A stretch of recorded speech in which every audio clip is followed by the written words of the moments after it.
listening to the 23 Personnel Podcast, a Texas Tech athletics podcast where food and sports clash at the goal line. Here are your hosts, Spencer and Michael.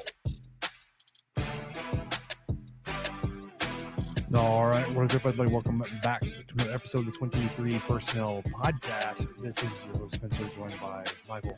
Michael, what's up, man? I'm a little worried. So here we are. We're 17 minutes, 32 seconds remaining in the Baylor game. Texas Tech went into halftime up 10. They are now only up 3.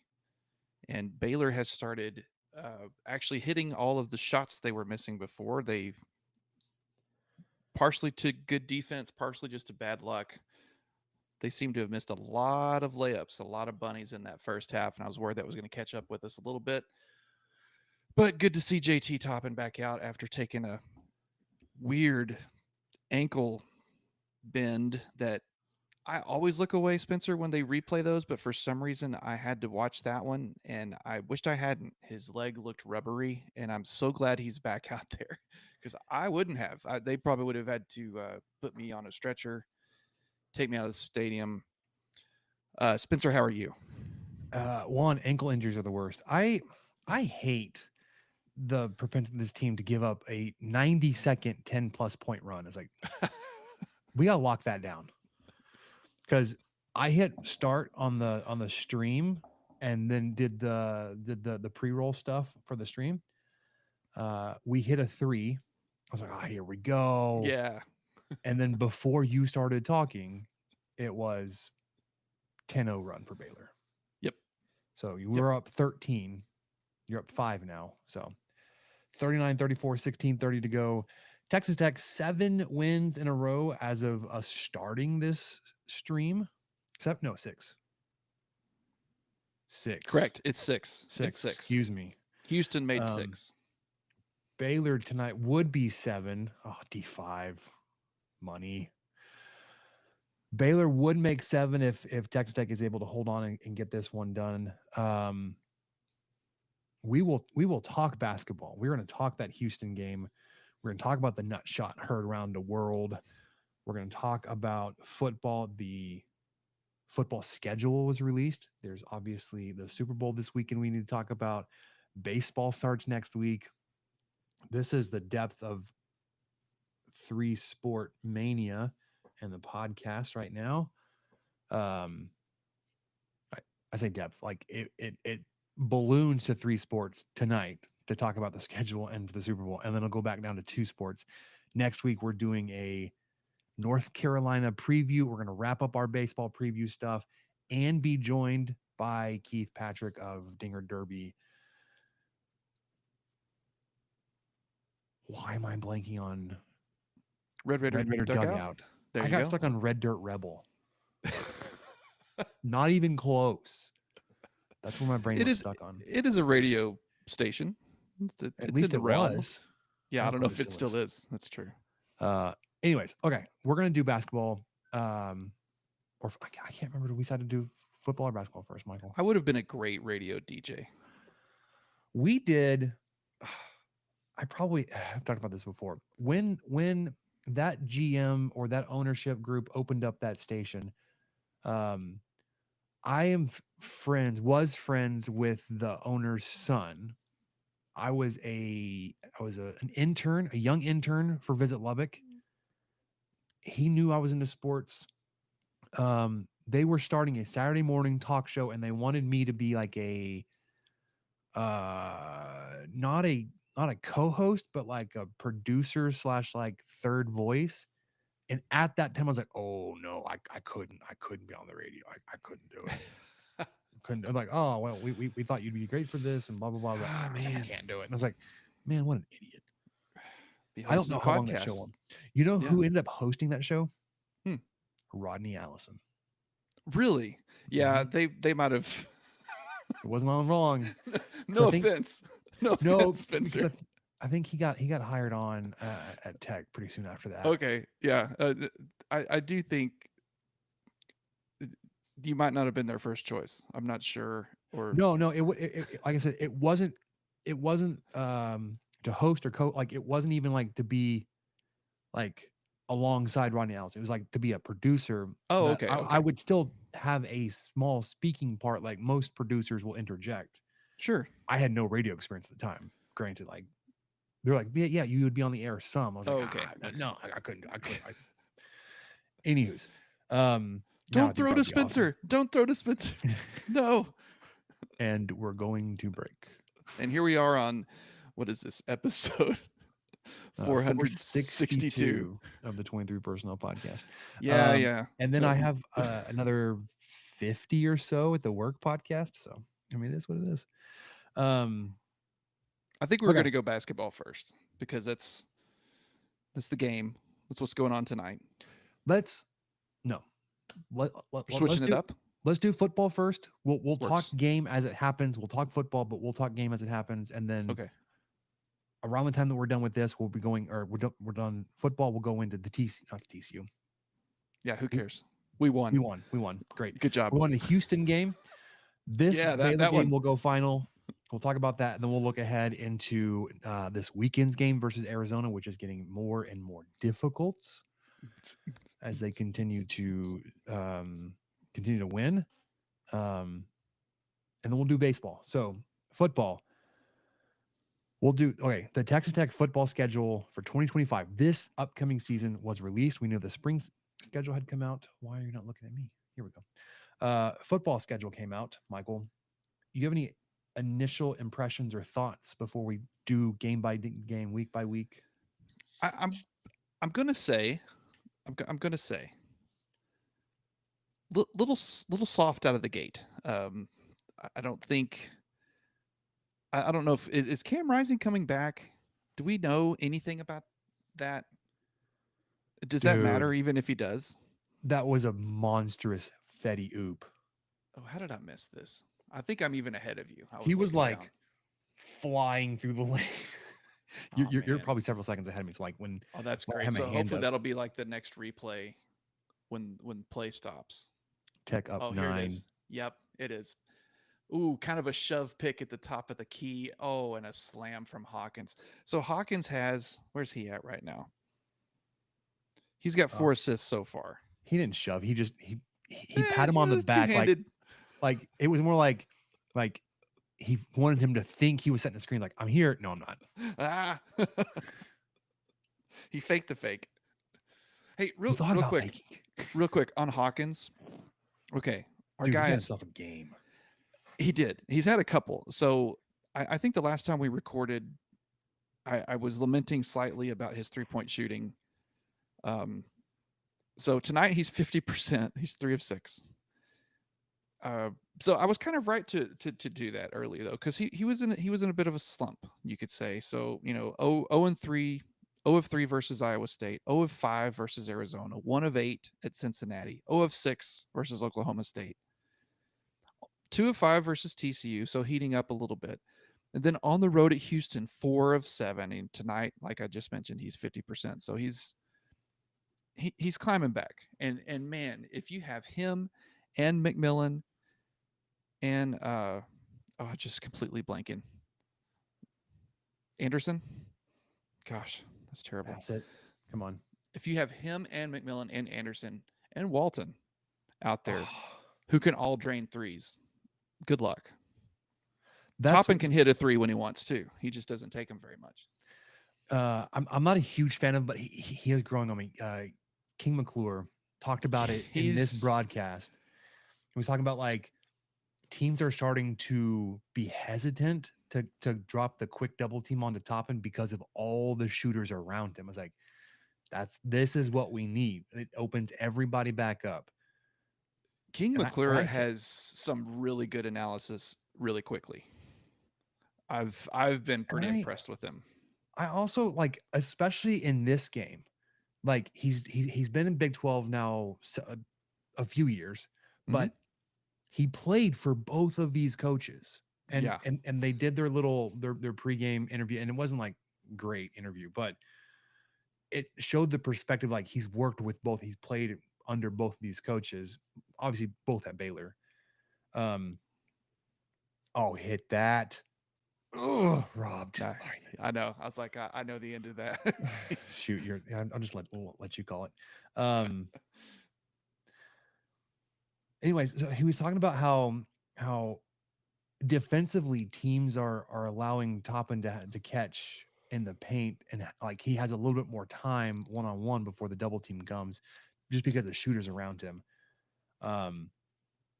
We probably, I don't know how much we would have seen that this weekend. I mean, he obviously he was removed from the game rather quickly. But man, like, can we talk about the rest of the team stepping up around it? Like EY and Walton, welcome back, man. My goodness. What a game he had. What was that? Yeah. 14 points, 4 of 6 from 3. And not like any shot was a, oh, well, we didn't really need that right then. Every shot felt huge in that game. And to go and have that kind of success from 3, it was huge.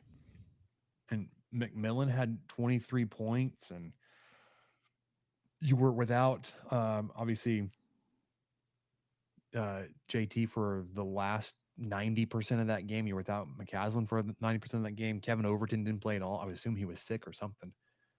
So you were already thin on the bench. I mean, you turned to EY, and my goodness, like, you went to overtime. By that point, Fetty had fouled out. D5 had fouled out. He fouled out. I think he fouled out in overtime. Right. They both had fouled out. I'm talking about like the last possession. Oh, I got you. Yeah. EY hasn't played in several weeks. And he's he's not one-on-one, but he's like guarding Roberts, who has been a monster in the paint, especially late in this game. And his defense causes the turnover that seals the game. Like his defense was, I was blown away by it. And that he wasn't, he only had 2 fouls, I think. But to be put in that position and have to play defense against that caliber of a player, and to hold his own, do it so well. Yes. Yeah.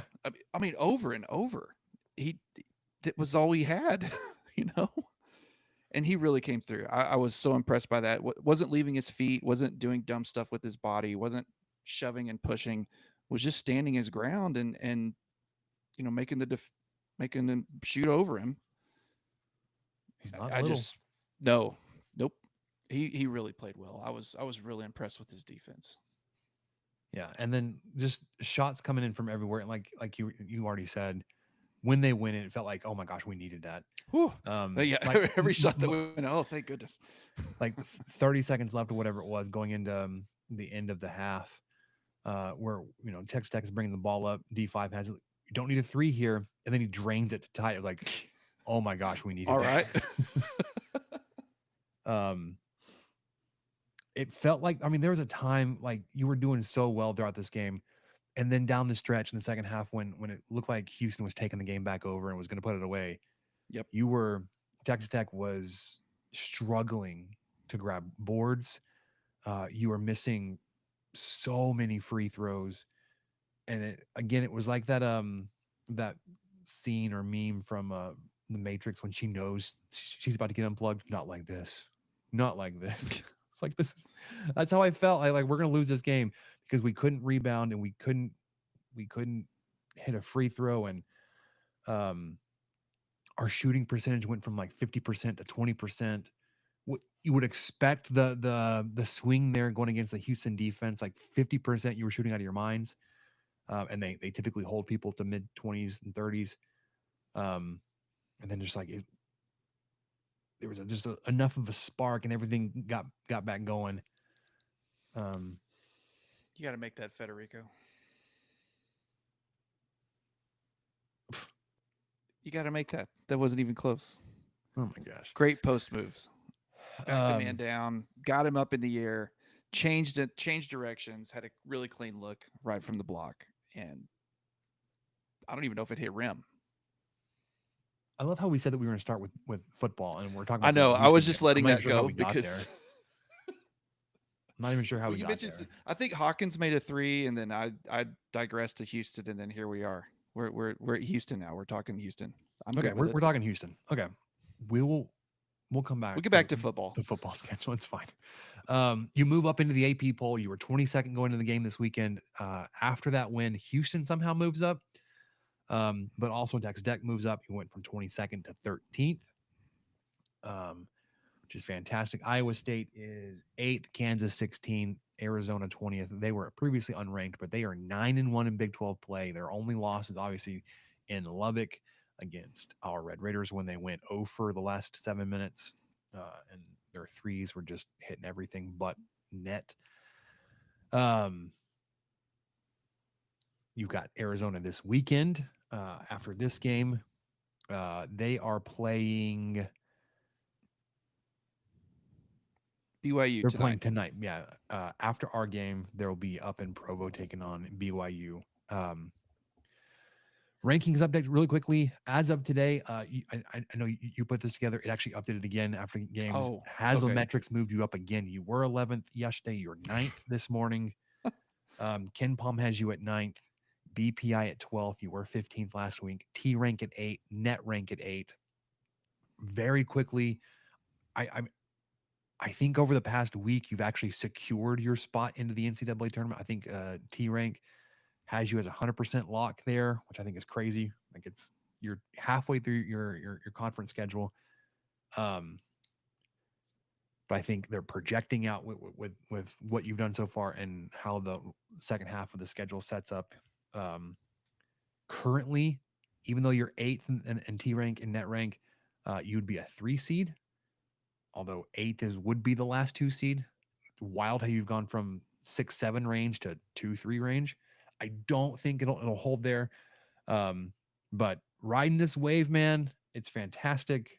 It doesn't feel like, I mean, as great as the streak has been in the big win, like the one on Saturday, and you got so much out of it, like you did it without Toppin. It doesn't even feel like you've played your best yet. You've done awesome, obviously, to take down Houston in Houston, to do what you did.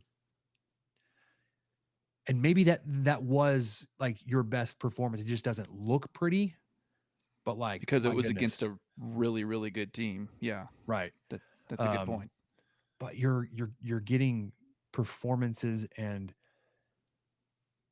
just unbelievable games from different people. So it's not like you've got an identity that like it's fluid, right? Like when we were talking about like what is this team earlier in the season, you could probably still say that, but what is this team right now is it's not JT Toppin has to go off. It's not Kerwin Walton has to get 15 points or like Chance McMillan has to have 25. D5 has like any number of these guys can have an off night and you still have enough pieces and parts to put winning games together. Speaking of winning games, lead down to 3, 11 minutes to go. I hate trying to talk through this, Michael, because it's like, oh, that was exciting, or that really sucks. Get ready. Get ready. Steady. Oh, here we go. Shoot that. McMillie. There he is. Bang. Let's go. So that puts him for the night. He is 50% on the night. He's 4 of 8 from 3. He's got 16 points, and there's 10 minutes left. 46% from 3 on the season. McMillan. Oh my goodness. And then you just do that. Oh, Spitzer. Just wait. Here comes another one. I think the 4 of 8 may have included that one. Yeah. Kids are not asleep. Wow. Yet. It's okay. Yeah. He shot that. That one was from Abernathy. Which is impressive because the Texas Tech logo is not that wide. I mean, it's not like the Kentucky logo that stretches 3-point line to 3-point line. Oh gosh, or the A&M one. I think it's from sea to shining sea. Yeah, Or it's it the used state to of be. Texas. Yeah, all the way across. Yeah, it's to scale, 1-to-1 scale. Oh, good rebound. Oh, Hawkins. Oh no, it was McMillan again. Oh my gosh, he's hit 3 in a row. Oh, now it's time to swag surf. Good luck, Scott Drew. It Baylor's down 10. went from a 3-point lead to a 10-point lead. You remember when I talk about like, we wanted to go on a 10-0 run, 90 seconds, 9 points. I think we're kind of. I wouldn't say I disagree, but I think we are learning that this team's identity is like assassins. Someone is just going to take you out. There could be 10, And it could be anybody. There could be 10 points from anyone. You just don't know when. Chance McMillan with like 12 minutes left could hit 3 threes in a row. That hopefully ices the game. But hey, there's a lot of game left. A whole lot of game left. But with this environment and this crowd, all the students back rocking. I mean, not that they weren't already on campus, but like to ride this momentum. I'm sure I've had the game turned down or basically on mute for most of it. I'm sure it's crazy right now. Yeah. Speaking of environment, so I wanted to jump back to the Houston game real quick. I had that one on because it was at 5:00 on Saturday, and I thought, hey, we're on a 5-game streak. We're playing with house money, as they say. Mm-hmm. Let's just watch a little basketball, see how it goes. And I planned on just kind of being as passive as I can be as a diehard Tech fan. I'm just gonna have it on, families around, volumes low, and then all this stuff happens at 16:10 with Toppin getting kicked out and McCaslin getting kicked out. Then I'm immediately like just sitting on the couch staring at the TV the entire rest of the game, just fully engaged. I can't look away from it. I can't stop watching it. That game single-handedly, Spencer, I was so wired up after that. I got on the treadmill for the first time since December. Nice. Like once it was over, I was like, I got it. I don't know what to do with my hands. I need to work out. So I would like to thank the Red Raiders for making me exercise in earnest for the first time in over a month. Beautiful. Yeah, I mean, I don't want to belabor the point here, but like, okay, so that kick that got JT Toppin ejected, flagrant 2, like it wasn't like the letter of the rule that Fran Fraschilla posted. I think it like says like if it wasn't clearly accidental, like that was clearly accidental. Well, the defender closed in. That's I don't think a lot of people are mentioning that. I feel like that's, you watch that replay and that defender is closing in, and why wouldn't he? Because he's picked up his dribble and you've got a good trap going. So the defender closed in and paid the price. I mean, it wasn't. There's no way it was intentional. Toppin was just in midair trying to get enough oomph to get the pass all the way across court, and then just he just walked off. That was ridiculous. He legit didn't know. Like the referee out of the timeout had to, you got to go. He's like, wait, what? I didn't realize McMillan had turned away from the basket before on his third 3. That replay tonight. Oh, that's sick. Shoots it and just starts walking away. Oh, there she is. That's not even like her first sign either. I've seen her holding a different sign tonight. Oh my gosh, she brings backup signs. Multiple apparently. Anyways, so that, I mean, even the broadcast were like, I don't believe it. I don't think that was the right call. Then obviously all the outrage on, force a turnover, you get all the guys that are weighing in saying like, that was foul. Yeah, the entire studio panel was baffled. Yeah. And then McCaslin gets Oh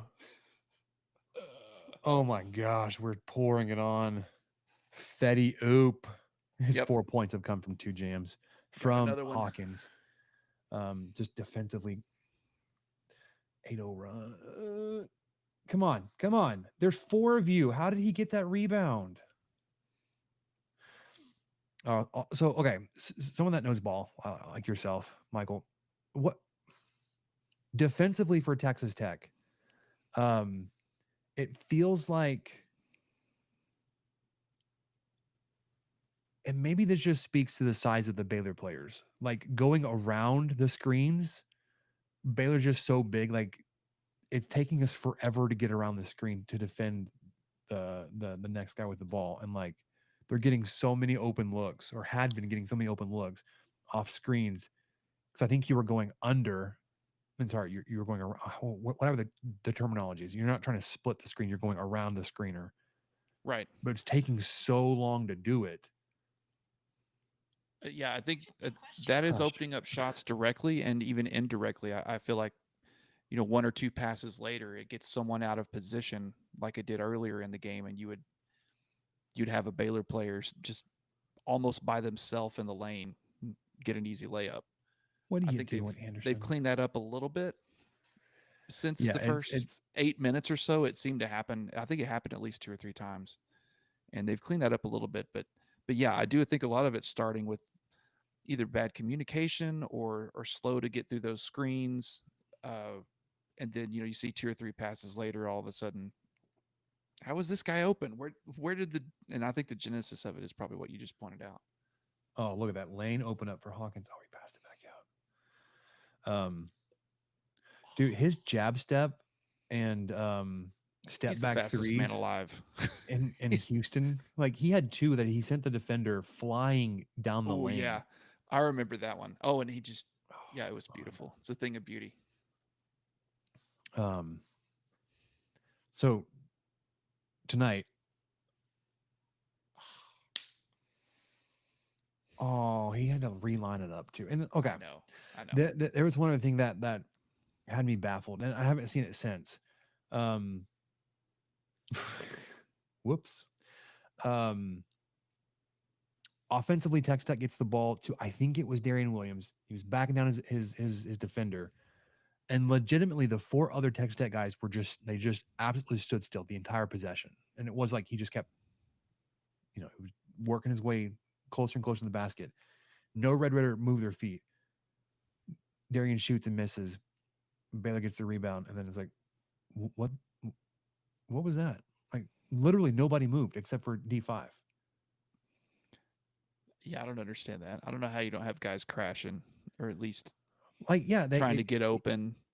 Like they just all stood there and watched. It's like it's so bizarre because like typically somebody's always moving.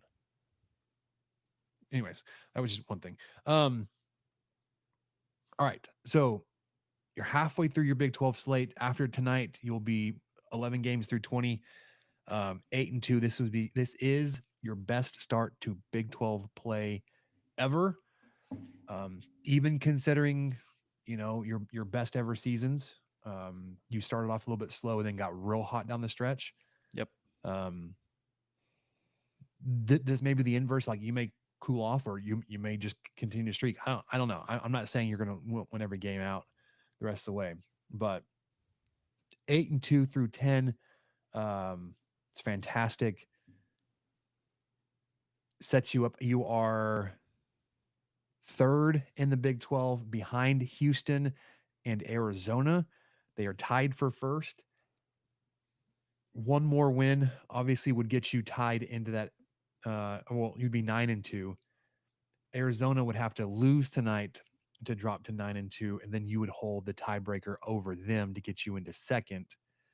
I don't know the status of the Houston-Oklahoma State game. It was close, but I think Houston was pulling away or was keeping Oklahoma State at arm's reach. I can get that for you. Houston ended up winning 72-63. Okay. So they'll stay in 1st. You could move into 2nd tonight if you win and Arizona loses. But we'll get to that later.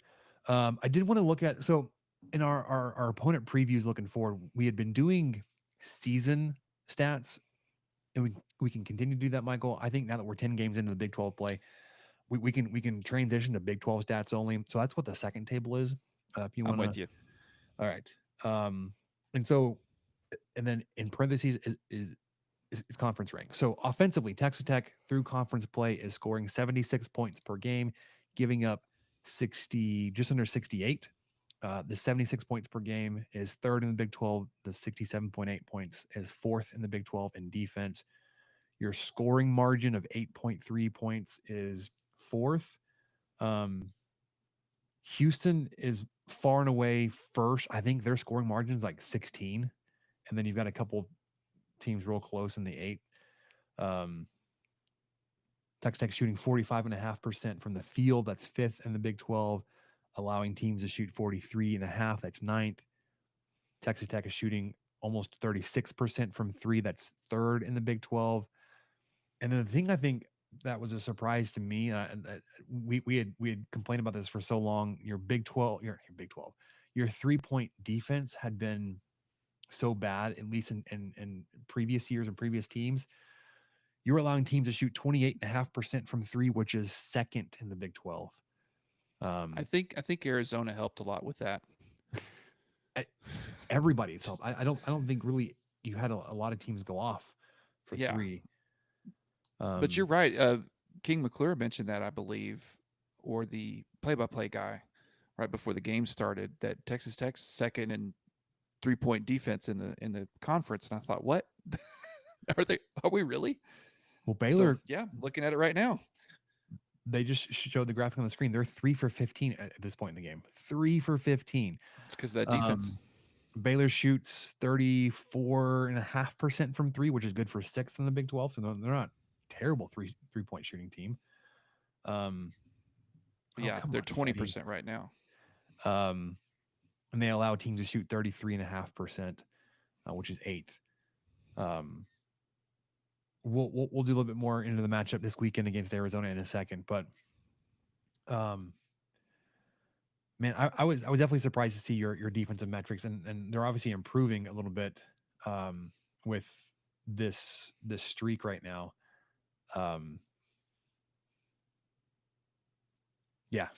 Distracted game. Texas Tech up 9, 58-49, 6.5 to go. We're one away from the bonus, so we're about to be shooting free throws the rest of the way. All right. Let's talk Arizona then, as this Texas Tech game with Baylor winds down. Arizona streaking, they've ripped off a 9-1 start to Big 12 play. We knew when they were joining the Big 12, this was going to be one of their stronger teams, more competitive teams in the conference. Whether it was football, baseball, basketball. Baseball is going to be up there too, I think. They are first in the Big 12 in scoring offense. They're 10th in scoring defense, though. Scoring margin 8.5 points per game. That's second in the Big 12. They are shooting lights out from the field, man. 46.5%. That's second in the Big 12.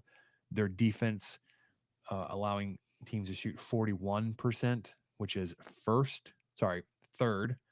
I believe Houston's first there. They are fifth in the Big 12 in 3 points made, 3-point percentage made, and 3-point defense. They're hitting an unbelievable rate of their free throws, 78.5%. That's second in the Big 12 while attempting almost 21 free throws a game. Texas Tech in Big 12 play is averaging 19.5 free throw attempts per game. That number jumped up a little bit, obviously, with this weekend against Tucson. I think you attempted 30? It was 34, I think. I had that. You did have overtime, but yeah, they have actually how is that not a foul? And just tackled Fetty when he was going up. What happened? It was 34 total, but 4 came in overtime. So 30 in regulation. Still pretty good amount of free throws. Oh, come on. Baylor hanging around. You were up 11. Now you're up 8, but 4:50 to go. One of the, I think the chinks in Arizona here, they have a very narrow rebounding margin. They're almost tops in the conference in rebounding, 37.7 rebounds per game. That's second, but they're allowing teams almost 36 rebounds, which is 11th in the conference. And their turnover margin is middle of the pack. They're 7th with like 1.5. They're positive 1.5 turnovers per game. Texas Tech is positive half a rebound, which is 9th. Yeah, and on that rebound note, I wanted to make sure, but yeah, Texas Tech had a field day on rebounds versus Arizona, and I think it's because they were just a walking brick factory. At least that last 7 minutes, yeah. Yeah, they Texas Tech out rebounded them 50-34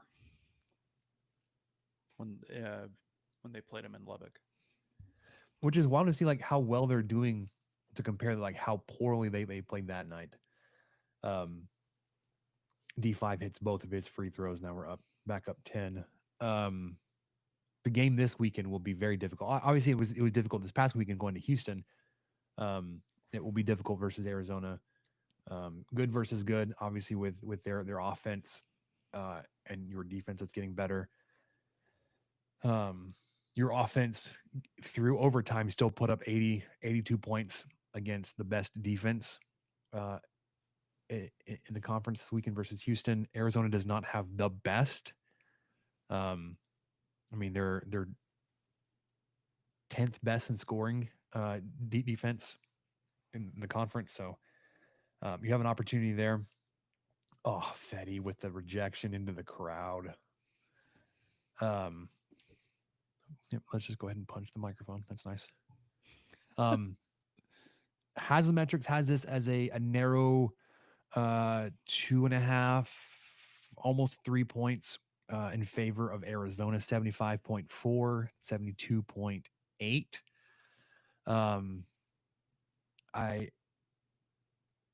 I would love to see this game really close. I don't want the streak to end. I mean, I love winning, Michael. This has been so much fun. And if you were able to continue the road winning, because knock on wood here, to this point in Big 12 play, you have not lost on the road. If you were to continue that at Arizona after doing that in Houston, I mean, my goodness, you've got the resume here to really back up a pretty good run to finish this season going into the postseason. And then you'll come back home next Tuesday, a week from tonight, and host Arizona State. They are not they're 52nd in Haslametrics, which is top 6th, right? Like they're not a terrible team. They're not the worst team you faced. But the Haslametric projection has it as a 20-point victory for Texas Tech, which is wild. Yeah, that seems a little lopsided. And that game is Wednesday. So Wednesday, we can get excuse me. No, you're good. So we can get into it a little bit more next week if you want. Because when I was putting all this together, I didn't really realize that it was Wednesday. I thought it was Tuesday too. I thought we were going to be doing another kind of live instant reaction like we are now, but we can go into that a little bit more. But yeah, right now they're last one I checked, they are playing Kansas State right now, and that is a 3-point game at the half. So Kansas State is on the road at Arizona State and up 35-32. The 52nd in Haslametrics seems like the anomaly here. They are 13th. Arizona State is 13th in the Big 12. They are negative on scoring differential. They're allowing teams to score 5.5 more points per game than they're scoring. They're shooting about the same field goal percentage as their defense is allowing, 42%. They are 9th in the conference in 3-point percentage. They're 3rd in 3-point defense, So there's a little bit there. They are 11th in free throws made. They are 10th in rebounding. They're 15th in rebounds allowed. They're negative in the turnover margin by three turnovers per game. So they're committing 3 more than they're forcing. So the 52nd in Hasametrics, maybe a Big 12 bias working in their favor, because they don't seem like a very good team. But we'll get into that preview a little bit more next week, after we finish up recapping what happens on Saturday versus Arizona. Anything else basketball wise, or you want to touch on the Lady Raiders before this game goes final? Yeah, it hasn't been going well. Lady Raiders have, since we last recorded, lost 2 in a row. Went on the road at Kansas, lost 50-57. It really had a chance to close that one out, but just couldn't do it. Played pretty close. Kansas just kept pulling it away. But the Colorado game, I mean, they lost every quarter. They just, and those are winnable games. You know, those teams are at about the same level Texas Tech is. 3 and 4 win in the Big 12, and Texas Tech has 3 wins in the Big 12. So it's just, those were winnable games. So it's kind of frustrating to see them lose those on the road, but they do get to come back tomorrow, Wednesday. Utah's coming into town, 7-3 in the Big 12. So definitely a worthy opponent, one to not look over. 6 p.m. tomorrow night. I'm going with my mom.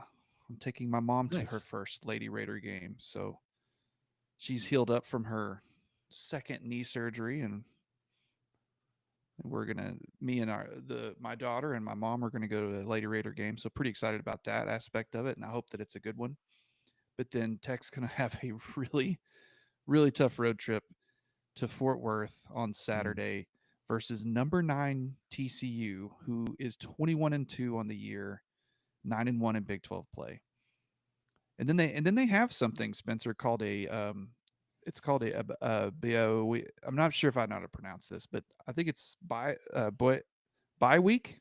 What? They have a bye week. Incredible. Who knew? Who knew you could do that? So I guess it's possible. Anything's good possible. on the Big 12 for figuring that out, at least for the Lady Raiders. So they have a bye week that will be off completely from after the game at TCU, and then they host Baylor the following Saturday, the 15th, who is also going to be a really tough sled. So yeah, TCU and Baylor back to back, but at least there's a bye week in between. Maybe they can regroup a little bit. It's been tough. Yeah. Every game is tough when you're struggling. Oh, D5, do it. Hits a 3 to push back to an 8-point lead, 2.5 to go. Gosh, our defense just like we're scrambling. It feels like. Oh, short bus. I love that. It was an interview they were doing with Dirk Nowitzki on the bench. He wasn't dressed for the game, and he was like watching the game. And like the shot leaves the players. He's like, "Oh, short bus," and then and then you hear it clank off the rim, which is, and I've just like, it's adopted. It's like deep in my brain now.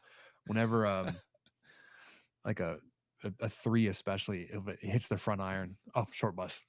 Oh man, and you know those guys, that pros like that. They've seen so many shots, Like the coming out of second the it leaves hands, short. someone's, yeah, the second it leaves fingertip. Oh, that's short. Oh, long. Yep. That's flat. Yeah. Glass. Yeah. Yeah. That's crazy. So whenever I call short bus, it's from a Dirk Nowitzki bench interview. Throwaway bench interview. Yeah, I couldn't even tell you what he was talking about. Like he was in like on the bench in a suit. Short bus. Clank.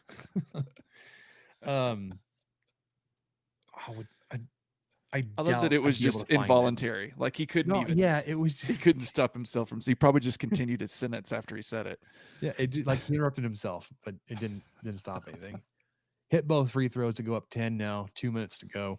Um, I'm gonna take this opportunity, Michael. I know it's in our question section. I'm just gonna drop into it. Let's do it. Let's The go. Mavericks are a trash organization at this I just moment in wanted to time. make sure we talked about it. We have to talk about it. Oh, Fetty, that was criminal. Just blocked. Oh, and then like we got the and then he got hacked. Hack-a-Shack. I'm sure everybody knows the Mavericks traded away Luka Doncic and Maxi Kleber and all this stuff, but like it was Luka. I saw that hit Saturday night. I was like, "Whoa, that's crazy!" And I was just blown away. And then to see like all the reaction, was like I guess that there was some level of cope, and they're like, "Well, he hasn't really played well, and he hasn't played in a while, and he's constantly out of shape, and he's not taking care of himself." Blah blah blah. I was like, I guess I can be talked into justifying this here. And then to start hearing the interviews from Nico Harrison, the GM of the Mavericks, like, this dude should be fired. He like you all know this. Executed this. Come on, Elijah. That was the Patrick Mahomesiest flop I've ever seen. He ran into a screen and just like dove.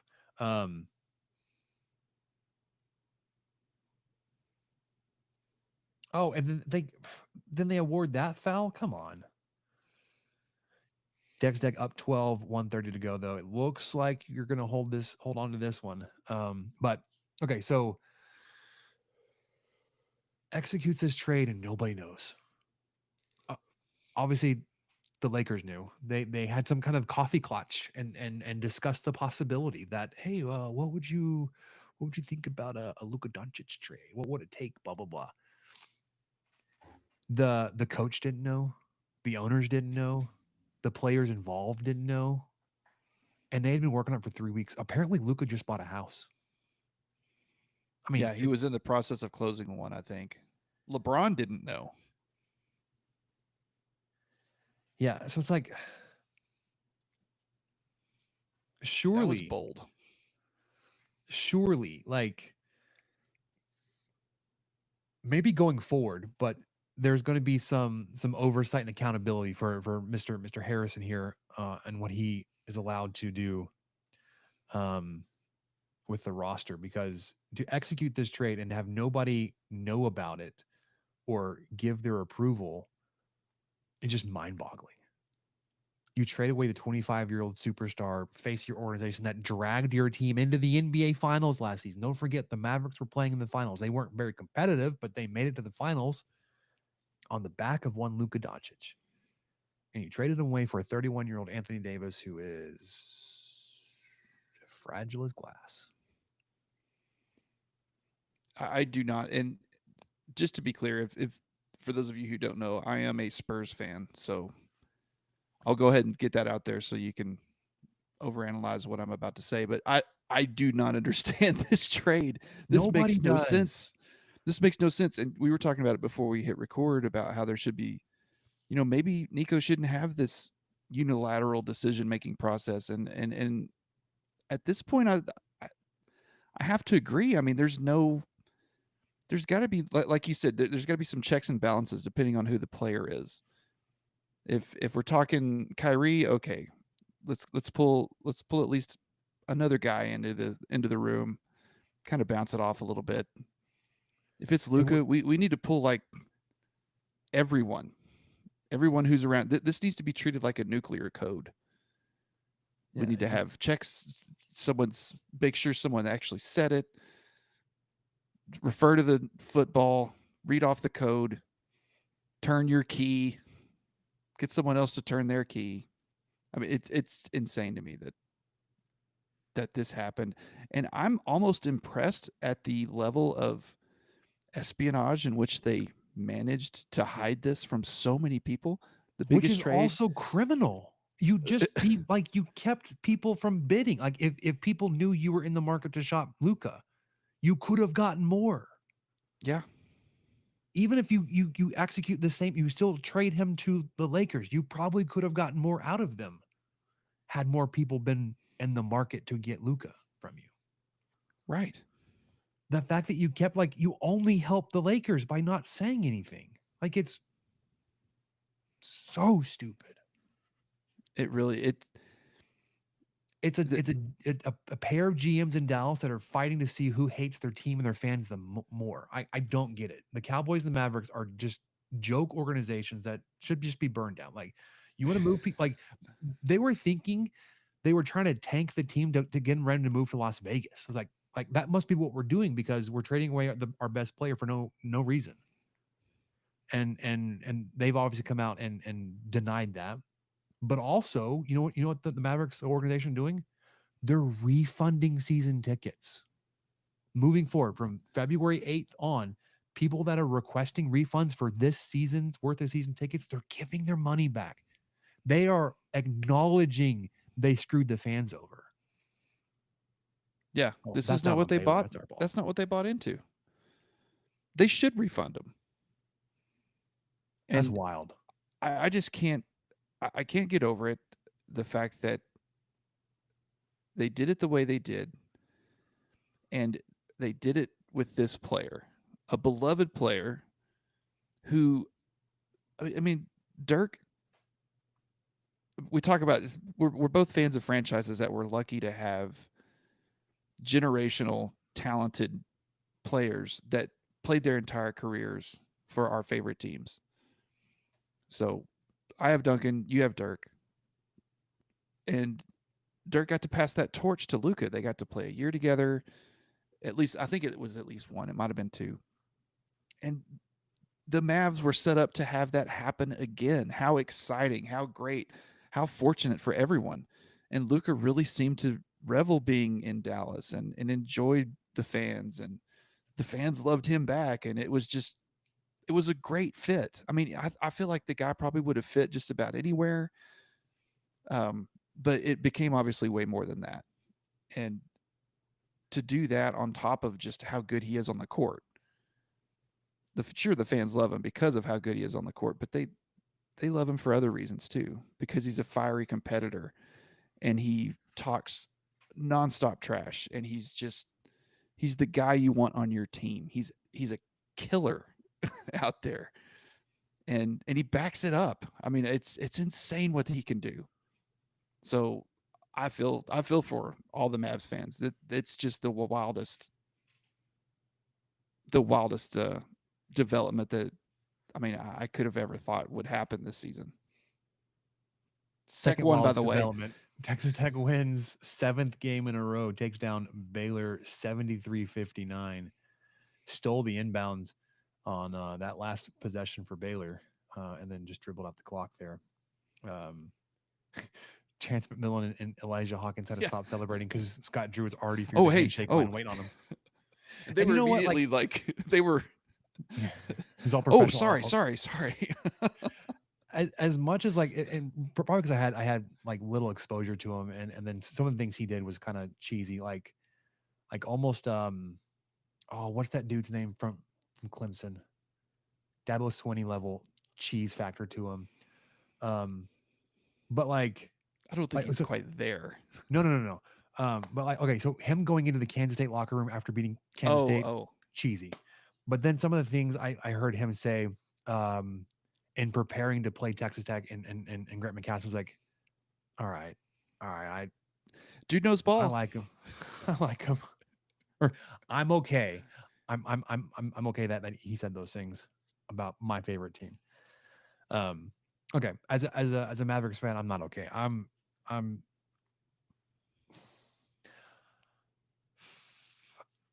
I was pulled in late last season, obviously, as they made their playoff run, and then like surprise, even to me, surprise run into the finals. Ultimately, we're not very competitive against the Celtics. And looking back, like obviously, I think Dallas won because Boston wanted to win it at home. Which, whatever, it's wild, but I think they felt pretty much in control of the series. To see them do this, man, it's just wild. Like, you were in the finals last year because of this player. and then to trade him away in like the dark of night, cloaked in secrecy, and to get Anthony Davis back. It's not like you got LeBron or something, or like you traded superstar for superstar. You're like, okay, well, I guess we Oh, we can. got Giannis now, huh? Well, maybe. It's like I- we got Anthony Davis. Ooh, here we go. Who may not play this week? Even he still hasn't played well, yet. Luke is not playing this week. That press conference announcement between Nico and Jason Kidd was tense, man. I don't know if you watched it. Kid looked Kid was rough. livid and like professional enough not to say anything or like even like react to when he said, you know, when he was saying like, "Oh, coach has got my back here." He's like, certainly don't have your back. Hang on, I had nothing to do with this. I probably would have interjected. Just Keep my name out of your mouth is maybe what I would have started with. Hey, chill on the Wii stuff, all right? Yeah, you got a mouse in your pocket? No. It's wild, man. All right. Texas Tech wins tonight, 73-59. You were, I think, an 8.5 point, 9 point favorite coming into the game.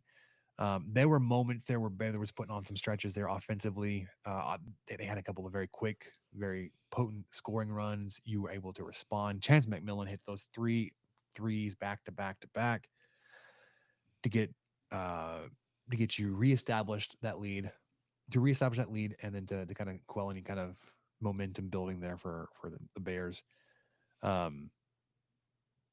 Let's pull up the stats real quick. We'll Wow, do Elijah Hawkins fouled out. I missed that. he I noticed he finished the game on the bench, but I didn't realize it's because he fouled out. Stat broadcast is loading. It's still loading. Yeah, he finished the game with 7 assists, snagged 4 boards somehow, 3 of 11 from 3, 5-11 overall shooting, 13 points. 35 minutes. Yeah, just a really solid game for your point guard. Chance McMillan led scorers tonight, 19 points, 7 of 18 from the field, 5 of 11 from 3, 4 rebounds and assist, 1 turnover, 38 minutes. D5, 17 points, 6 of 6 from the free throw line. You only attempted 10 free throws tonight, which I think is a little surprising. But added 8 boards in 31 minutes. JT Toppin, 8 points, but 50% from the field, and 8 points, 8 boards, in just 21 minutes. So probably a little limited there, still with his ankle. Yeah. Because it's not like he had a lot of like he had 2 fouls, so it's not like he was in foul trouble. Only other person I don't think he scored in the second half. Well, let's see. He did not. D5 I'm pretty sure he had 8 points going into D5 had 15 of his points in the second half. Wow. McMillan had his 9 and those 3 back to back. Elijah Hawkins added 7 and Fetty had 8 in his second half. Defensively, so Texas Tech came into this game allowing only 28.5% from 3. Tonight they allowed exactly 28%. 27.8. 5 of 18 from 3. Baylor did attempt 20 free throws. They were 16 of 20, so they hit 80%. They shot only 34% from the field. Texas Tech shot just under 40, 39.7, 37.9 from 3, 80% from the free throw line. Both teams hit 80%. They just doubled you up there. Let's see. What other thing sticks out? You only committed 8 turnovers. You forced 12. You turned those into 11 points. You were even on the glass, 41-41. You added 13 points off the bench to Baylor's 0. 15 assists to just 8 for the Bears. So you had 15 assists on 27 made shots. Yeah, granted, the bench points, I think that's the other thing that kind of sticks out. So Texas Tech had 13 points off the bench. Baylor had 0. They only played 7. Yeah, they only played 7 guys. And for the life of me, I cannot find the two guys that came off the bench. They only shot 5 total. 5 shots between them, but I can't find the minutes. Oh, here they are. Well, yeah, Celestine played 23 minutes, and went 0 for 4. 0 for 4. And then So number 5, Asamoah did 3 minutes and 0 for 1. yeah, offensively not getting any help off the bench, whereas the 13 points that Tech had, Kevin Overton, and I remember this, he drove like a madman to the basket, and just, I mean, it was a really great shot. So Overton had just a bucket. Chris Anderson, kind of a quiet night from him, but still had a 3. And then of course Federico had 8. A couple of those beautiful assists from Hawkins. He played the 4th most minutes too, Mm-hmm. behind McMillan, Hawkins, and D5. He played 28 minutes. So That's what happens when Toppin's ankle gets wobbly. Oof. That's right, because he rolled it Not pretty great. bad. All right, so that's basketball. Let's jump back to football, Michael. You had a schedule release today, Texas Tech 25 schedule. We started talking about it. You open up 3 non-conference home games in a row. Michael, you described it as soft. I don't disagree. Arkansas, Pine Bluff, Kent State, Oregon State. Admittedly, I don't know the status of the Oregon State roster this season, even what they had this past season. But of the 3, that's obviously the headliner there. You get them at home, and then you start conference play on the road at Utah. Technically, you don't have back-to-back road games, but you do have back-to-back road games here. You're at Utah, then you're off on the 27th, and then October 4th, you're at Houston. So you do have a break there, but what that does end up giving you is about a month between home games, between September 13th when you host Oregon State to October 11th when you host Kansas.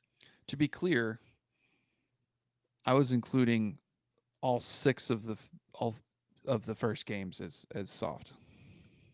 Okay, yeah. So Arkansas, Pine not Bluff, just non-con. Okay, yeah. No, it's certainly backloaded. Your first half: Arkansas, Pine Bluff, Kent State, Oregon State at Utah. Which is Cam Rising coming back? Who knows? Who cares? Is it the other guy's brother? Who knows? You're off a week at Houston. They were horrendous, but maybe they're going to get better. They look like they were trending in the right direction there towards the end of the season last year. Willie Fritz's first year, and then back home versus Kansas. And I mean, without Daniels and the OC there, Kotelnicki. I was blanking on his name. He was at Penn State this season. They were just not the same.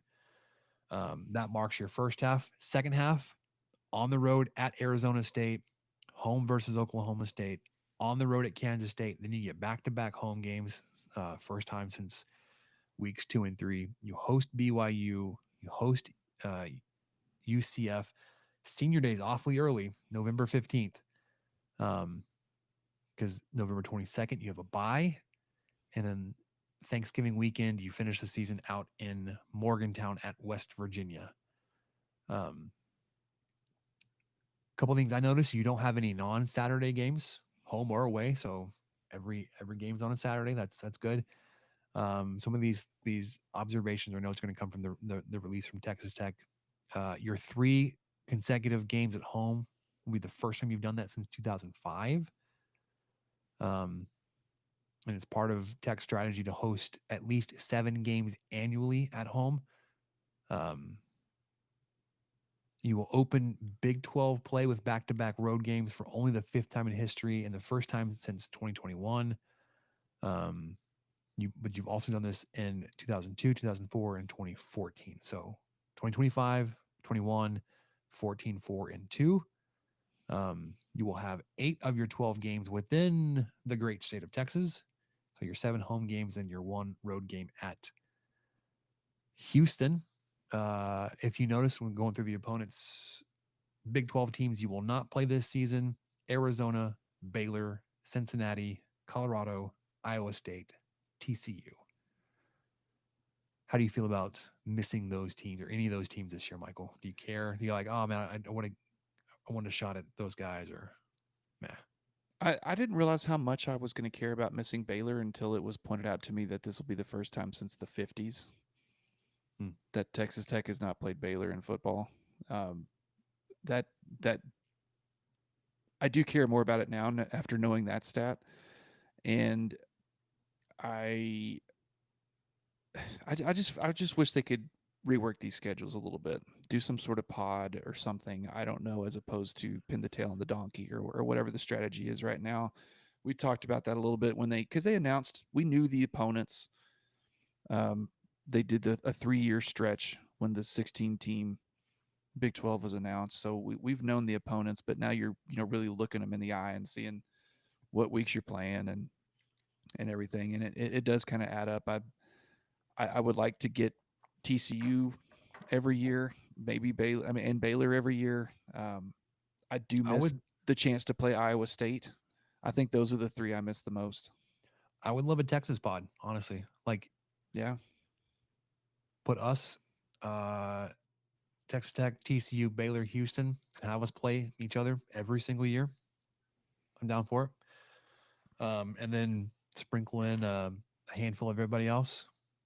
I mean, I think I think we're going to start to realize that we're missing is the regionality of conference play with our coast to coast conferences. You're getting, um, Rutgers and USC be a conference game. They should probably just play that in like Kansas City or something. But Cal, Stanford playing out in North Carolina, it's wild. Um, yeah, I don't miss. I mean, I don't think I'm gonna miss playing Arizona, Cincinnati, Colorado, or maybe even Iowa State this year. Um, I would miss the Texas teams just because of they draw more interest and eyeballs within the state. So, already kind of talked about your bye weeks. well, in actual like we've like we've talked about before. There's TCU fans, Baylor fans, not just fans but alumni. Yeah, I've never met a Cincinnati Bearcat fan or alumni. Travis Kelsey. I've never met him actually. I So haven't met him. I can just say I know one. I know of one. I I know have him. I don't know the relation cousin that goes to Arizona. So my mom's cousin's son. Is that second cousin? First cousin once removed? Oh my gosh. I don't know. However I'm that not works out. really My sure. mom's cousin's son. I think there's a removed in there. Yeah, it's generational difference is the removal. He goes to Arizona, and I think he either plays for one of the men's soccer programs or is like a club team out there. Anyways, he's out there in Arizona. Props to Speaking Jordan. of the state of Arizona, I do think that heading out to Tempe on October 18th is the prime road trip of this entire schedule. Would you agree? If you had unlimited funds and got to go to one away game, Big 12 game all year, is that the one you would pick? Uh, Or do you want to go up to Morgantown November 29th? That sounds cold. no, I would actually probably want to So go to cold. Utah for that environment. Ah, okay. Houston, I don't really care to go to the city or to go see Nah. them. Arizona State would be up there. Kansas State, I think, would be kind of up there, but like we've had such poor success. Like I feel like Yes. I'm wasting money. No, It wouldn't I even be know your Kansas. money. I know Kansas State fans, and like they're gracious. They'd host you. Like we've hosted some Kansas State fans when they came down, and they were great guys. And then their team went on to absolutely obliterate Texas Tech on the field. And they didn't like rub it in our faces or anything like that, but like they would be up there. in terms of purples, like theirs is the least offensive, except for their lavender. I Hmm. can't stand their lavender nonsense. What? You don't like This fun? reminds me. Hold on. No, and I want to give you something else. You ready for this? The Houston Baby Blues, atrocious. Ooh. What was that even about? That was such a weird connection. Connection to I guess the You remember, y'all Oilers. remember the pro football team we couldn't keep 25, 30 years ago? We're going to honor them by using that color for our college basketball team. Yeah, Cool. I don't know. West Virginia and Houston low on my list. Arizona State, Utah, I don't know. Utah probably one for me. Um,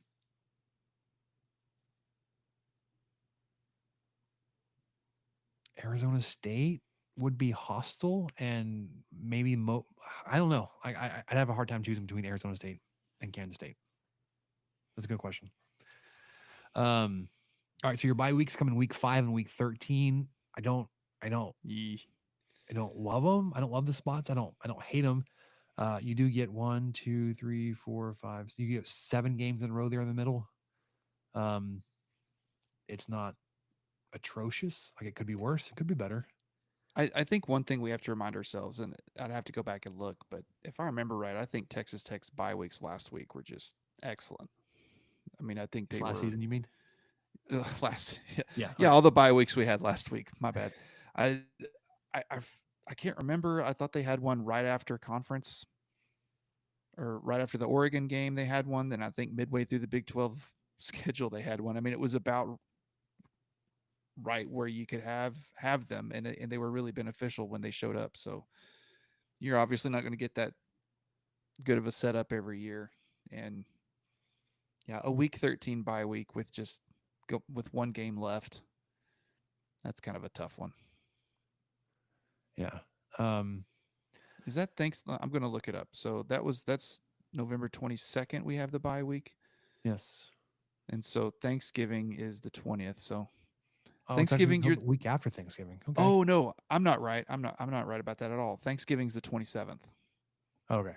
Because you have 5 Saturdays in November this year. Yeah. 1, 8, Yeah. 15, 22, 29. Okay. Um, bye week. I did catch this nugget from the Big 12 release. So you'll have an open date prior to its road trip to Houston. The Cougars will be playing that week that you're off. They're actually going. Sorry, no idea what just happened outside the door. Um, Houston will be going to Oregon State the weekend that you're off. Texas Tech and West Virginia share the open date before that game. And then one other team that you play with that would have an open date before they play you is BYU. So while you're at Kansas State, BYU is off. Then y'all play November 8th in Lubbock. And then the other thing I heard people talking about the schedule was looking like, okay, so the late season road trips, are there going to be any tricky like back to backs? Is it going to be like weird weather games? Like if you're going to go up to Ames, is it going to be in November? You get at West Virginia, so it could be cold, but also like it's not Manhattan, so it could be worse. It's not at Utah, so I think it could be worse. It's not Tempe. I mean, you probably that or Houston would have been your best weather game to go on the road there at the end of the season. It's not Colorado. It's not Cincinnati. So you know obviously you're not playing those teams, but like you avoid the worst of the cold weather there. You get Manhattan, Kansas, November 1st. Like it'll be cold, but it won't be like ice and snow and all Yeah. that Hopefully stuff. not Snowmageddon. Yeah. Utah, I mean, you're gonna be at elevation there towards the end of September. Like it'll still be end of summer, but it shouldn't be too terrible. Beginning of October in Houston, it could be pretty miserable. But weather wise, at least from my seat here in February, like it's probably not too bad. It could be worse, could be better. So I'll probably have more thoughts about the strength of this schedule, how it stacks up. But Um, you know, as of right now, I don't hate it. If anything, I would have loved the bye weeks to be a little bit closer together, especially that second one to come a little earlier, like a week or two earlier. Um, but you know, it is what it is. Yeah, I think one pro about being on the road 2 days after Thanksgiving is then you're not the one that has to worry about attendance. It works in your Yeah, favor if the attendance is crap, and so that could happen. because you hosted West Virginia this year after Thanksgiving, and it wasn't terrible, but it wasn't anything No, like it should have been. no, it definitely wasn't terrible, and I think a lot of it. One, it was a really pretty day, but two, the I think a lot of folks were there for senior day and for Taj Brooks, and and then stuck around for a football game where Texas Tech absolutely just whipped the crap out of the Mountaineers, Yeah, they which was did. great. So I think, yeah, I mean it's just always a worry when you're the one hosting the game after Thanksgiving, and that's not on Tech's plate this year. Yeah. All right. I missed this when it came in, but D comes in with the comment. D Wayne here. It's not just about when we get bye weeks, though. It's about when we play the other teams who have bye weeks. I'd Mm, hate to play multiple teams coming off their bye week. So you only get that once where you're playing while the other team is getting rest, and that was you're at Kansas State, then you're coming home versus BYU. Um, you get that advantage to take on Houston, and then obviously the other time you're on a bye week, your other opponent is also on a bye week at West Virginia. So um, you get one in your favor and then one against you. Um, we'll see what BYU is this year. I mean, we'll know oh my a lot better gosh, about yeah. who they are by November 8th. If they're going to be that competitive, we'll also know more about Arizona State if they're going to put together a run at a repeat. But speaking of repeats, Michael, got a Super Bowl this weekend. Got a chance for a writer to put three together in a row. Mahomes and the Chiefs headed to their fifth Super Bowl in 6 seasons. The haters are in shambles. Chiefs are a meager 1.5 point favorite here, over under 48.5. We'll talk about menus in a little bit about what we're each preparing, what we're carving up or putting on the smoker, or maybe we're not doing anything. We'll have to check in, but um, even if it wasn't my bandwagon fandom team here and the Chiefs, because they're going up against the Eagles, like I would have rooted against the Eagles, whoever it was. So that's where I'm at.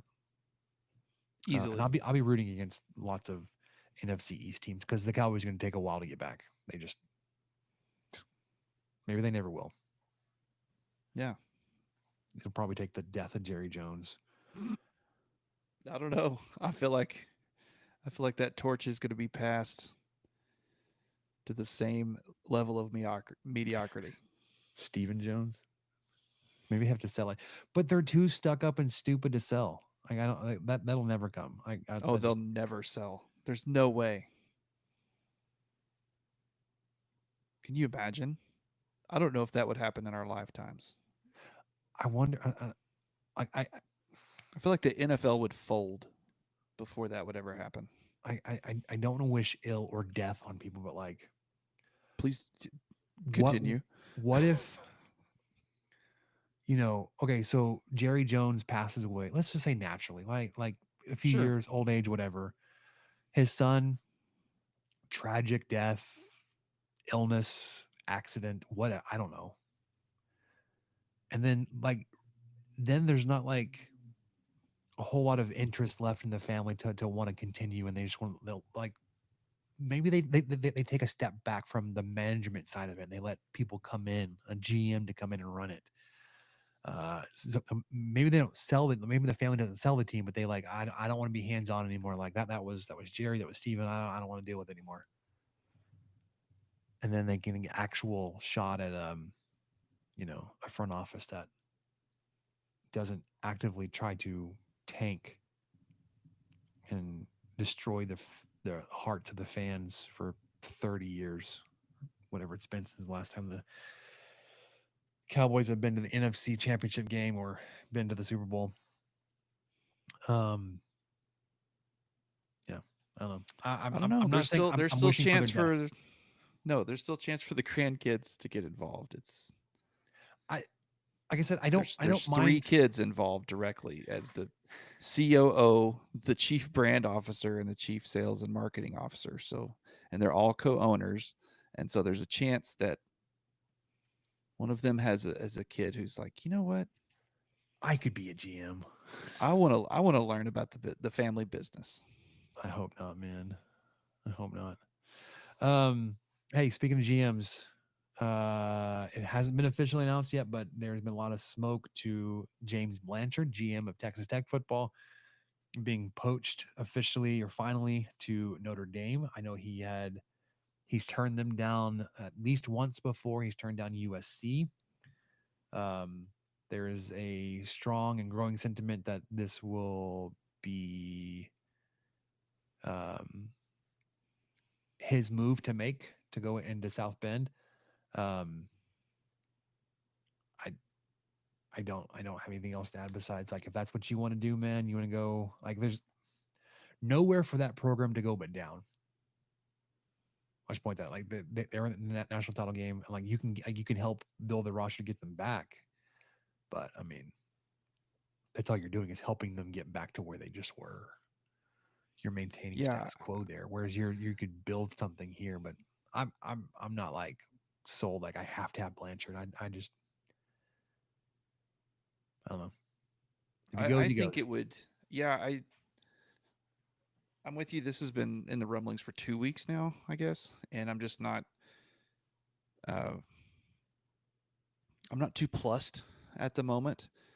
I don't think I could blame him if he left. I would feel slightly miffed if he did, but I would be a little concerned because I feel like he and McGuire are such a good two-headed monster that that's going to be a heck of an adjustment for McGuire at that point because I think he just trusts Blanchard so much.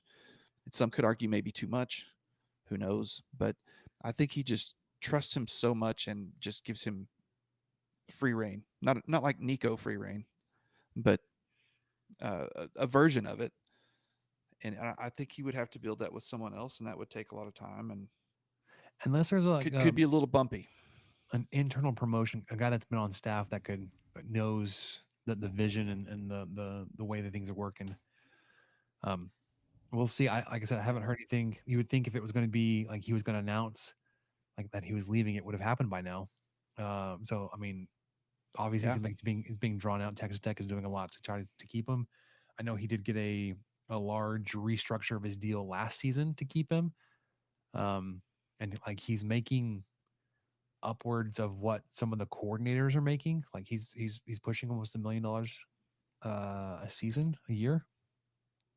So like he's well paid, and if he wants to be a part, like continue to be a part of something building, he's got that opportunity here. If he wants to go, um, continue to build rosters that are trying to win and play for national titles. I mean, you could do that here, honestly, but you could go do that maybe a little bit easier with South Bend in South Bend for Notre Dame.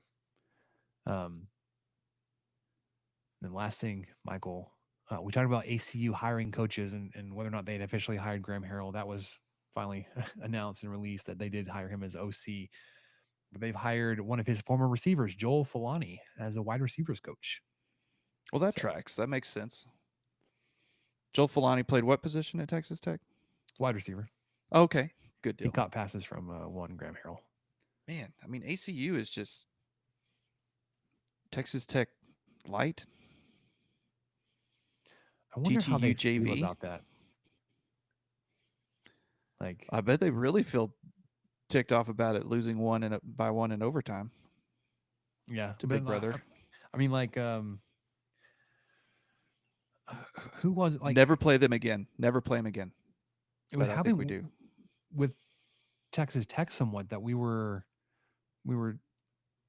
I guess Baylor, like we were taking a lot of their coaches or something. Like we were, that's the only one that makes sense. Like we were taking a lot of people, staff, whatever, and then building a program to mirror theirs. It's like what are you doing? Stop. And now so somebody's doing it to us, which is, I mean, it is what it is. Like they're taking a lot of guys that have worked together, that have relationships and all that kind of stuff. But um, ACU hired Joe Filani as their wide receivers coach.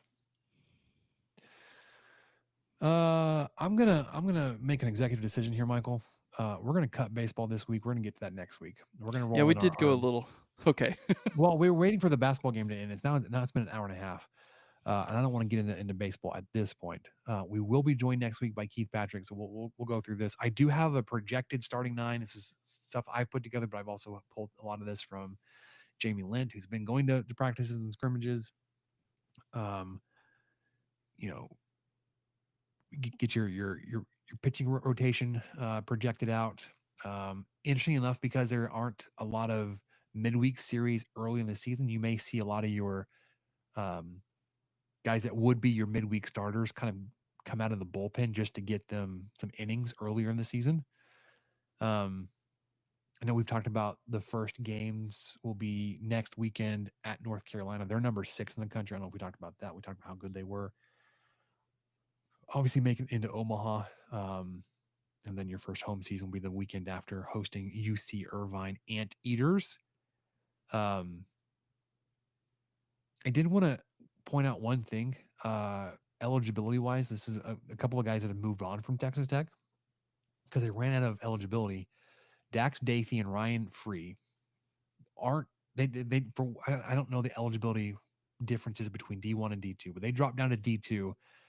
They're both going to be playing at Angelo State this season, so they're still within the Texas Tech system. They're still Red Raiders at heart. Angelo State were the 2023 D2 national champions, and then last year played in the national championship series, ended up losing to Tampa. Dathy's been pitching for forever. He was a freshman at Houston in 2020. He pitched for 2 years at Grayson Community College. So 21, 22, played at Texas Tech in 23. And this will be his second year at Angelo State. So it's 24, 25. I mean, have at it, young man. Keep going. Ryan Free, I think, is one fewer seasons played than Dathy, but he was at Grayson the same time that Dathy was, 21, 22, at Texas Tech for 23 and 24. And then this last season will be at Angelo State. So got a couple former Red Raiders on that roster competing for a D2 powerhouse down there in San Angelo. Your projected starting 9 across the diamond, some familiar faces, but a lot of new. So just be prepared for that. Let's get to questions, Michael. We already talked about the Mavericks GM debacle. We talked about Super Bowl this weekend. Do you have anything on deck for the menu for game watching party, whether it was with your family or just yourself? Anything special you got cooking for Sunday? Well, just before recording, so this is breaking news. I realized that there was a chance that we were going to a watch party, but I was informed, I was handed a bulletin prior to recording that we are not actually going to a watch party. So that opens the door entirely. You have more to prepare. All bets are off. Correct. So the weather doesn't look great. I think high in the 50s on Sunday. There's a cold front, I guess, coming in Saturday, because Saturday's going to have like a 50-degree swing. Nice. Great. Love it. Good for the allergies. Everybody will be sick next week. Yep. Welcome back. But I think I'm going to request something, and I've talked about it before on here, but my wife makes a pizza dip. Ooh. And it's just, good. I mean, it's exactly what it sounds like. It's basically crustless pizza. It's a mixture of cream cheese. I think some recipes have sour cream in it, and mozzarella and marinara, pizza sauce, and then it's topped with pepperonis, and you bake it. And then you just, the way we eat it, there's different, you can use a cracker, you can use pretzels or whatever, but what we like to do is cut up like a French baguette and just kind of spoon a big. It's basically deconstructed pizza, but man, gosh, it hits. It's so good. So I've requested that. I don't know, and uh, I might go with some beer can chicken. I Okay. think that may be where I'm headed. We've had a couple of whole chickens in the freezer for a while. They probably need to be cooked at this point. So that may be as adventurous as I get. There's just a couple of whole chickens. Might season them differently. See how it goes. So we're doing the family watch party up there, the in-laws, which is a mile and a half north of you guys. So I may swing by and get a dip in if you're willing to part with a piece of baguette and a dip. Yeah. Just kidding. Yep. I'll just swing by. Just like, I need some dip. I'll just stand outside. I got your dip. Yeah, already dipped for me. That's on the bread. Cheese is I'm coming just off. holding it with my Um, just filthy hand. the rest of your hand is in it too. That'd be good. Yeah. I need as much dip as possible. You just get your fingers in there. But because it's a whole family thing, like we're only bringing one dish, and I was like, we love queso in this family. The problem is queso, Mm. like most queso recipes make so much dang queso, and there's usually so much food at these things. That, like I end up taking home a lot of queso. Which like, what's the problem with that? I was like, it doesn't really reheat. It doesn't like you get one shot at it again like the next day. Otherwise, it's you're done. So like I was like, I'm not really feeling making queso. And I was like, oh, what if I did some sausage balls? And like everybody asked the family, like, no, we want queso. I was like, oh, What? I Sausage know. balls. That's a great idea. They Oh, it just reminds me. I didn't have any during Christmas. Usually that somehow shows up somewhere over the Christmas break. I'm at some event, someone has sausage balls, and I'm just my now mom makes them realizing I every was year. deprived. Okay, well, here's Yeah. what we do. You make sausage balls. You come by, throw And one we at my trade. face, and I'll hand you a sliced baguette covered with pizza sauce that I scooped out with my bare hand. Yeah. So I'm gonna Burned be making myself. I'm gonna be making as small of a pot. You gotta make a pot of queso. As small as a pot of queso as as I can get away with. Miniature queso. Because like that, and we're already planning. Like we're gonna have leftover. We're gonna have like nachos on Monday. We're trying to get rid of the queso. Um, I don't want to spend any extra money and make sausage balls as well. And just like, well, because then like just there's just more food to spread out everybody's appetite. Like I need you eating more queso. I don't know what else is that. Like the other people that have waited and said they're bringing something. One family said they're bringing shrimp and cupcakes. Is like, what an Like, interesting pairing you're bringing. And they're together? no. They first said that they wanted like they're like, oh, Kansas City and the Chiefs made it to the Super Bowl. We're gonna bring cupcakes next week. We're like, what what What's the reference there? why? Like, do you have some kind of Kansas City like cupcake design you want to do or I don't get it. Like those two things were tied together in the same message to the group. Kansas City made the Super Bowl. We're bringing cupcakes. Well, obviously we're bringing cupcakes because Kansas City made the Super Bowl. What in the world? I don't know. I don't know what else. Probably meat and cheese tray and probably some veggies. Very little protein in this meal. It's whatever. We're just gonna deal with it. So yeah, I'm making. That's how they go. I'm just Yeah. making whole chickens. So you're going the Ours opposite will way. be nothing but protein. Nothing but protein. I'm gonna have like just the protein from the cheeses in the queso. It's gonna Yeah. sustain Could me. be 'Cause I don't. Brazilian steakhouse over here. I might throw some Kaneka sausage on the grill since I've got it hot. We'll just all go to sleep with meat sweats. Sounds fantastic. Um. So yeah. Let us know what you guys are doing for your Super Bowl parties. Watch party. What it's you and the family, or if you're going somewhere, what you're taking, what you want to eat. I'm doing the Meat Church smoked queso. It's been a banger for us before. So we're gonna do that. Michael's doing some whole chickens and Sure. trying to do some pizza dip. Yeah, hopefully. Wish you best of luck there on that request. All right, let's start this up with what we learned, Thank and you. then we'll get you out of here.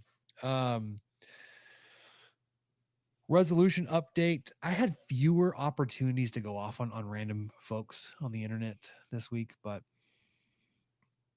I still found myself wading into it. I Well, can't the even I Luca can't even trade remember probably didn't help.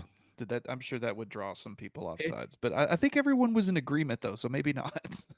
Yeah, it was just like how terrible it was. No, it wasn't even Yeah. about that. Uh it wasn't even political related either. I've set my firewall up on that. I was like, I'm so committed. I'm so disciplined. I'm not going to touch that stuff. Um, like I did a couple weeks ago. It was something innocuous sports related.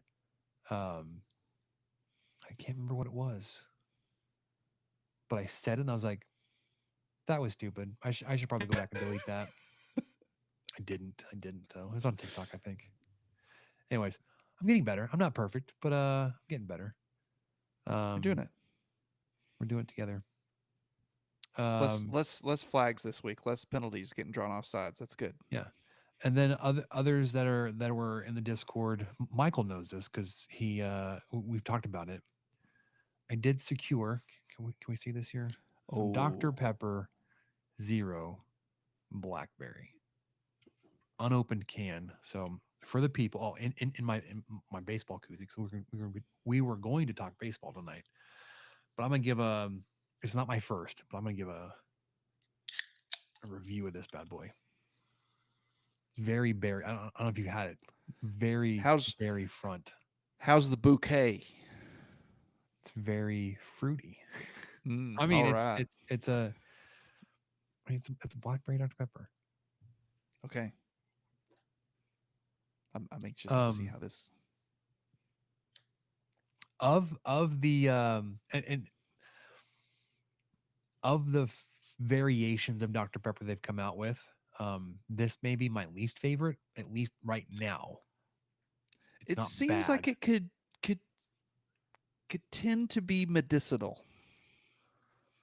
Strawberries and cream is still my favorite. Hmm. I This one for sure had to grow. When it first came out, I was like, oh, that is way too sweet. Because I this and the Dr. Pepper cream soda one came out together. I was like, I much prefer the cream soda version. The cream soda one's good. I really like this one. Um, the The coconut, strawberries and cream. yeah, the coconut one that came out last summer was way good. This one, blackberry, of the four options I just talked about, number four, but it's not bad. It's not medicinal like cough syrupy. Um, it's just it's an interesting flavor combination because like Dr Pepper, like when you break down the flavor profile, it's cherry heavy. Hmm. So cherry and blackberry together, you think, oh, that like a great um summer cobbler or something. Sure, it's just in soda form. It's good, not great. I'll take it. I'll take it. I what I learned this week. I tried something, and you know me. I'm always at the front of every trend. So apparently, in late August, early September, Dairy Queen released a new sauce that they have, a new dipping sauce, and it's just called Texas sauce. And we went. Uh, my wife decided after church on Sunday we should go to Dairy Queen for lunch, and I was like, okay, yeah, I I grew up doing this. This is a great idea. And chat, it was a great idea. I had a dude. The dude was fantastic. It's perfect. Anyway, I have a hard so time not getting the steak fingers when I go to Dairy Queen. the dude is my weakness there. I can't not get it, or I just like a hunger buster. I'm I'm I'm a simple man. And what was great was as we were walking into the store, my daughter was like, we said, well, she was trying to get us to go to Rose's, and we were like, well, Dairy Queen has tacos. She No, was like, really? She loves crunchy tacos. I was like, yeah, that's. And my wife and I looked at each other like, oh, how have we not thought of this? Because she's really not into burgers, which is I'm working on it. I'm failing, S- but we'll get there. She it loves it crunchy tacos. We'll take it. It took Samantha until she was pregnant with our baby now to come around to burgers. Oh, really? She's Yeah. she's just a few months younger than I am. So if you know how old I am, like she just recently came on to burgers. Oh, well, now my wife has no issue with burgers, but it's our daughter who's just like, Right. But kind of the same deal. Like before my wife was pregnant, she could take or leave burgers. They were fine. Really didn't care for fries. They were whatever. And then loved fries probably about halfway through her pregnancy. That was about all she could eat at some point, I think. And then that has stayed with her. So we've really bonded a lot becoming parents because we both really like burgers and fries now instead of just me. So okay, back to the sauce though. The I don't know if you've tried it, Spencer, but No, I haven't. basically it is Chick-fil-A sauce, which is excellent, but it's got a little bit more of a kick. So I really enjoyed it. So I looked it up. DQ Texas sauce is a sweet and tangy barbecue and honey mustard sauce. Those two things together don't sound like they should go together. But Like they that I that that swear sounds like it it's would be like Chick-fil-A sauce. that sounds like it would be too sweet. It is a little sweet, but I this one did have a little bit more of a kick to it. So I don't know if I would say it was better, but I think I would definitely bring it into the equation if we had this sauce available during our summer sauce tournament. Hmm. I would have probably had to procure some so you could try it. So we may have to rerun this bracket with DQ sauce. Pairs well pairs well with a chicken fried steak sandwich. If you get that you just dip a little bit of it in there. Man, I do gosh, like Dairy Queen's Chick-fil-A so good. sauce. I do. I do too. I, so many restaurant specific sauces. I do end up liking, and I. It's not that like they're the best. It's like that's a good sauce for that food. I wouldn't Right. take cane sauce out of canes and like try it on something else. Like no, it has its realm. It's good. It has its realm. I'm not taking Chick-fil-A sauce out or whatever. Um, I've done that on occasion. Yeah, you're right though. It's like Brahms sauce. I mean Brahms sauce is oh, elite. it's so It's good. fantastic. Oh, that black pepper. It's It's it's up there excellent. with cane sauce for me. Yes, but I will say there's one exception. Um, Whataburger's spicy ketchup. Well, it's ketchup. It's Because just yeah, but I mean, you just like when we would buy that, I would look for reasons to use it. And we bought some. I think it was an obvious kind of Chick-fil-A sauce copy, but it was made by, gosh, what's that barbecue sauce? Sweet the Baby Heinz Ray's. sweet baby rays. Okay. Yeah. So they have a kind of a it was called chicken sauce. Everywhere you look now, you just see chicken sauce and you're like, okay, I know what that is. It's Chick-fil-A sauce. Yeah, it's There's basically that. And that was good. I've found different ways to use that. That was especially when we were on a kick there for a while making burgers and fries at home. And so, you get some fries from the freezer, throw them in the air fryer, and then you check the fridge like, ooh, I've got Whataburger spicy ketchup. Oh man, I've got the jalapeno ranch. Might put a little bit of that on the burger. Got some random leftover cayenne ranch from Slim's. Yeah, so I was looking. 'Cause great value is bad about doing not bad, but they've come out with their knockoff line of restaurant sauces. They've secret sauce. They've got the chicken sauce, Mm-hmm. um, French fry sauce, yum yum, zesty ranch. So I did a okay. So we do a big family dinner together with Samantha's family on or near your birthday. So we did and like that person gets to pick the meal, the menu, all that kind of stuff. My birthday fell on a Sunday last year, and I'm sure we talked about it. For whatever reason, I was like, let's do a Chick-fil-A knockoff night. So that's cool. so we did like the store brand spoofs of like the chicken nuggets and the patties, and then we actually got the Chick-fil-A sauces, Mhm. and then buns and fries, all that kind of stuff, and it was pretty good.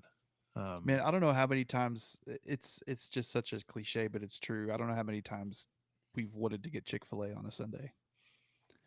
And So we Blue don't eat Sky's out. in that too. There's so many times we're like, oh man, we should really go out and get a good burger. See, my wife and I are into that. Oh, Blue Sky would be perfect. It's too bad they're closed.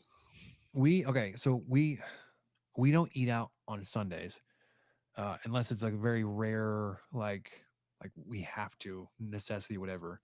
We were driving home from Dallas. We got delayed somehow. So like we were going to end up driving over a meal time because of delay. It was like when one of our kids was like really young. So like we got delayed because baby needed attention, nursing or whatever, or diaper incident had to be fixed. It's like we'd only made it like into Weatherford coming out, and like, oh, we should just go ahead and stop for lunch on a Sunday. Like without even thinking, I was like, let's go Chick-fil-A. Pull in the parking lot. I was like, this is so stupid. Like I should have known they were going to be closed on Sunday, but like just because it's just out of my I don't even think about it. This was like I just pull in. Mhm. Oh no, it's not there. So we went to Taco Bell. Same difference. Not even close. It was Yeah, horrendous. I know, not even close. I got more hot sauce on my pants when I ate at Taco Bell earlier this week. It was so embarrassing. I had to go back to work I'm because still I ate it interested in to my go try truck there. because I was running errands, and I mean, I'm telling you that hot sauce got on the console, it got on my arm, there was a huge What blob of did it you on the do? seatbelt. I don't know. And then I Did you got it like all over my jeans, got it on my open the jacket. packet with your mouth and it just explode or something? I no, like I my method is I open the hot sauces and I set them on my console, like so they're open, they're ready, and then I start eating. And that way I can just grab one. And so I think in the process of grabbing one and bringing it over to the crunch wrap, that was where it went Crunch wrap. wrong. That's a good move. Yeah, I mean I love the crunch wrap, and the spicy potato taco. That's like my go-to order there. This was my go-to order back in the day. It was like a double-decker taco and a Mexican pizza. Oh man, yeah, back in the day, definitely double decker. I dabbled with the Mexican pizza, but I really like the gorditas, which I don't know why they don't do those anymore because they still have it on they have the cheesy gordita crunch taco, Yeah. which I really like. I will dabble with that. I'll get that instead of the crunch wrap. That's like my 1B. Love the bean burrito. I tell you what though, still the thing that I miss the most is the chili cheese burrito. Mm. I Just used to get dynamite. so the cheesy gordita crunch was on there for me sometimes. The crunch wrap transition. I ate a lot of beefy 5-layer burritos, and then Yeah. I'd have them reduce like either light or no sour cream. It's like there's just too much sour cream in this burrito. There's just too much going on. No, Make it's it a just like 4-layer burrito, guys. it's like I don't know. Anyways, let's talk about. I couldn't tell you the last time I've had Taco Bell. It's been forever. It may have been that trip that we stopped at on the way back from Dallas. I guess when Hayden was really young. I mean, dude's 4.5, so probably been 3 years. Yeah, and then a fun 4 hours in the car together after everybody ate Taco Bell. Yeah, let me tell you about it. It's good. It's good times. You're like, I don't know if this is indigestion or if like I made a mistake here. Like this is going to Fine. be we're gonna find a road stop or a pit stop here. It's one of the perks. You've just got to just make sure everything's functioning. Yeah. All right. Use it or lose it, they say. They do say that. That'll do it for They us say this week on the 23 Personnel Podcast. Thanks for hanging with us as we did the second half live rewatch and instant reaction to Texas Tech taking down Baylor 73-59. We will be back next week to recap the trip to Tucson, take on Arizona, preview the game versus Arizona State, and get you set for baseball with Keith Patrick. For Michael, I'm Spencer. We'll catch you guys next time. Thank you for listening to the 23 Personnel Podcast. Help us out by subscribing, rating the show, and leaving a review. Follow us on Twitter at 23personnel, Spencer at PuntSuck, and Michael at Michael_LBK. Be sure to catch the next episode. And until then, guns up and let the tortillas fly.